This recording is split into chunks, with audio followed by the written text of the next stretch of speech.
और कुछ खबरें आलमी मंजरनामे से। चीन ने फेफड़ों के कैंसर के इलाज के लिए एक इनकलाबी दवा तैयार कर ली। ये दवा दुनिया की मशहूर अदवायात के मुकाबले में मरीजों की जिंदगी में नुमाया इजाफा करने में कामयाब रही है। मजीद तफसीलात जानते हैं बीजिंग से शाहिद अफराज खान की इस रिपोर्ट में।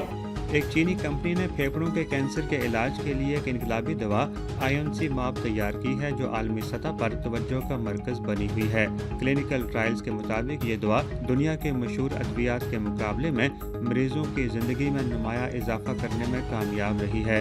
फेफड़ों के सरतान से मुतल्लिक आलमी कॉन्फ्रेंस के मुताबिक मरीज बीमारी के बढ़ने से पहले 11.1 माह तक आयोनसीमाब पर जिंदा रह सकते हैं, जबकि दुनिया में कैंसर की सबसे ज्यादा फरोख्त होने वाली दवा की ट्रॉडो पर सिर्फ 5.8 माह तक जिंदा रह सकते हैं, जिसने अपने अमरीकी मैन्युफैक्चरर के लिए 130 अरब अमरीकी डॉलर से ज़ायद की फरोख्त हासिल की है। इस दवा की तैयारी में 10 साल का वक्त लगा, जिसमें चीनी हुकूमत की जानिब से बायो फार्मा इंडस्ट्री को दी जाने वाली तरजीही हिमायत ने अहम किरदार अदा किया है। कंपनी के नुमाइंदों का कहना है कि मरकजी और मुकामी हुकूमतों ने तहकीक और तरक्की के लिए वसाइल फराहम करके इस शोबे को फ़रोग़ दिया है।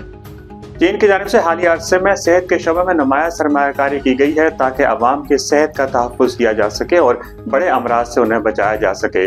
Shahid Afraz Khan, A1 TV, Beijing. अमेरिकी सदर डोनाल्ड ट्रंप का यूक्रेनी हममनसब ज़ेलेंस्की से टेलीफोनिक राब्ता हुआ। खबर एजेंसी रिपोर्ट के मुताबिक अमेरिकी सदर डोनाल्ड ट्रंप ने कहा है कि यूक्रेनी सदर ज़ेलेंस्की के साथ बहुत अच्छी गुफ्तगू हुई। फोन पर ज्यादातर बातचीत सदर पुतिन के साथ होने वाली गुफ्तगू पर मबनी थी। हम जंगबंदी की तरफ बढ़ रहे हैं। अमेरिकी सदर का कहना था कि मार्को रूबियो माइकल वेलेंटेस से कहूंगा कि वो ज़ेरे बहस नकात की दुरुस्त वजाहत करें।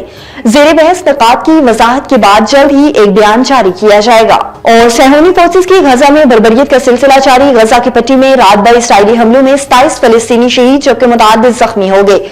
अरब मीडिया के मुताबिक गुज़श्ता रोज इसराइली फोर्सेस के हमले में 400 से ज्यादा फलस्तीनी शहीद हुए। शोहदा की मजमूई तादाद 48,567 हो गई, जबकि 1,12,041 फलस्तीनी जख्मी हैं। वस्ता गजा में अक़वाम मुत्तहिदा के हेडक्वार्टर पर इसराइली हमले में अक़वाम मुत्तहिदा का एक गैर मुल्की रुकन जावाह जबकि 5 जख्मी हो गए।